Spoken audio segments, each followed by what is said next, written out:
ওয়ালাইকুম। ওয়াইফাইয়ের স্পিড 10 থেকে 20 গুণ বৃদ্ধি করে নিন। অর্থাৎ আপনার ওয়াইফাই কানেক্ট আছে কিন্তু আপনি ইউটিউব ফেসবুক কোনো কিছু চাইতে পারতেছেন না, সব কিছু বাদই যাইতেছে বা এরকম লোডিং নিতেছে। আপনি যদি আমার এই ভিডিওটি দেখেন তাহলে কিন্তু আপনি খুব সহজে আপনার ওয়াইফাইয়ের স্পিডটাকে আগের চেয়ে অনেক বেশি ফাস্ট করতে পারবেন। এর জন্য অবশ্যই আপনাকে ভিডিওটি শেষ পর্যন্ত দেখতে হবে, একটু স্কিপ করা যাবে না। ভিডিওটি শুরু করার আগে একটাই রিকোয়েস্ট, সাবস্ক্রাইব করে অনেক বেশি শেয়ার করে দেবেন যাতে সবাই তাদের ওয়াইফাইয়ের স্পিডটাকে অনেক বেশি ফাস্ট করতে পারে। মোবাইলে ওয়াইফাই স্পিড বাড়ানোর জন্য আপনি আপনার ফোনের সেটিংসে চলে আসবেন। আসার পর একবারে নিচের দিকে আসবেন, এখানে দেখেন অ্যাবাউট ফোন নামে একটি অপশন আছে, এর উপর ক্লিক করবেন। ক্লিক করার পর ভার্সন, এর উপর ক্লিক করবেন। ক্লিক করবেন দেন বিল্ড নাম্বার নামে একটি অপশন আছে, এখানে আপনি 7 বার প্রেস করবেন। 7 বার প্রেস করার পর আপনি ব্যাগে চলে আসবেন। আসার পর এখানে দেখবেন যে আপনার ডেভেলপার অপশনটি চালু হয়ে গেছে। যদি না হয় তাহলে সার্চ অপশনে গিয়ে সার্চ করবেন ডেভেলপার, DEVEL, এটা লিখে সার্চ করবেন।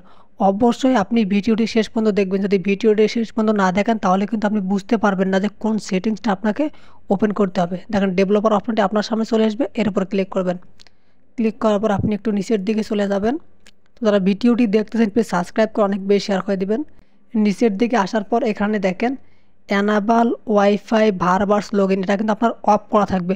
আপনি অবশ্যই এটাকে চালু করে দিবেন, তাহলে দেখবেন যে আপনার ওয়াইফাই স্পিডটা আগের চেয়ে অনেক বেশি হয়েছে। যদি তারপর না হয় সেক্ষেত্রে আপনি ব্যাগে চলে আসবেন।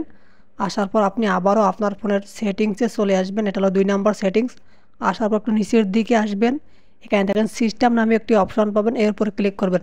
আপনি রিসেট নামে একটি অপশন পাবেন, এর উপর ক্লিক করবেন। ক্লিক করার পর reset wifi mobile and Bluetooth নামে অপশন পাবেন, এর উপর ক্লিক করবেন। ক্লিক করার পর দেখেন রিসেট সেটিং, এর উপর ক্লিক করবেন। ক্লিক করার পর আপনার স্ক্রিনের পিনটি দিবেন। তারপর এখানে দেখেন রিসেট সেটিং, এর উপর ক্লিক করবেন। তাহলে কিন্তু আপনার ওয়াইফাই যে সেটিংসটা আছে এটা অটোমেটিকলি ডিলিট হয়ে যাবে এবং নতুন ডিফল্ট একটা সেটিং হয়ে যাবে এবং আপনার ওয়াইফাইটা আগের চেয়ে বেশি স্পিডে কাজ করবে আপনার মোবাইলে। ধন্যবাদ। ভিডিওটি দেখে যদি একটু ভালো লাগে তাহলে প্লিজ সাবস্ক্রাইব করে শেয়ার করে দেবেন। থ্যাংক